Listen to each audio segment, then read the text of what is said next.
never let this country be dragged into a war that is not in our interests. Never.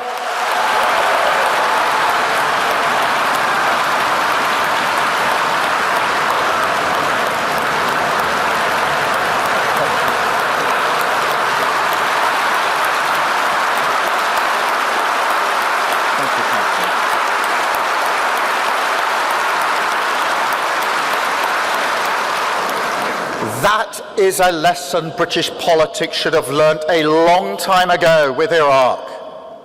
And yet, when the rush to war began on Iran, I was heavily criticised by others who had no thought for the consequences, for our country, for your family. But that is not how I operate, because I have working people in my mind's eye for every decision. And yet, delegates, I have to level with you about Iran, because the truth is the economic consequences could still be with us for some time. You don't need to be a politician to know that. You can see it on every petrol forecourt across the country. I'll repeat what I said just now because it's important. In April, because of the decisions we made at the last budget, your gas bills came down, and they will stay down until July, whatever happens in Iran. Fuel duty is also frozen until September. We've supported people who heat their homes using oil. And we are monitoring this daily.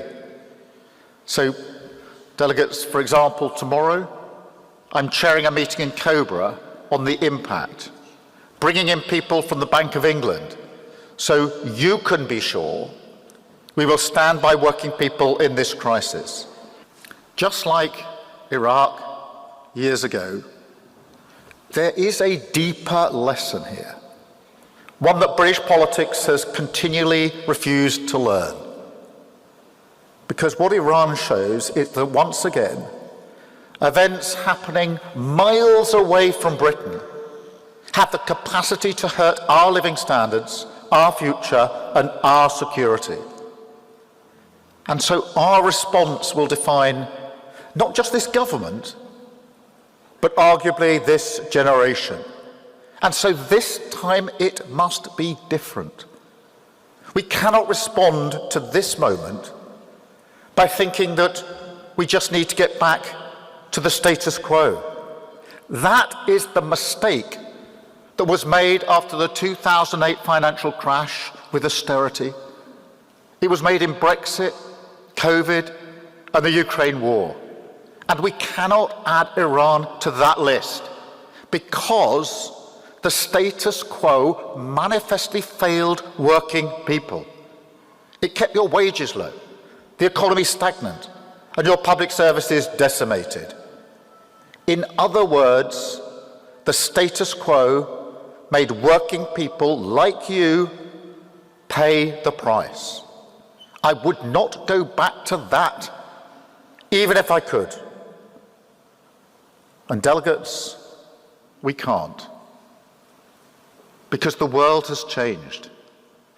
It is more volatile and dangerous now than at any point in my lifetime, and I'm sure in yours. It will test and test again every element of our security, our economic security, our energy security, our defence security. That's why we've had to confront such difficult decisions. We're working at pace to give Britain a stronger foundation, trying to make us a more resilient country, so we can weather not just this storm, but all the storms that are going to be much more frequent in this dangerous world. If you like this video, then like, share and subscribe to Mirror Now.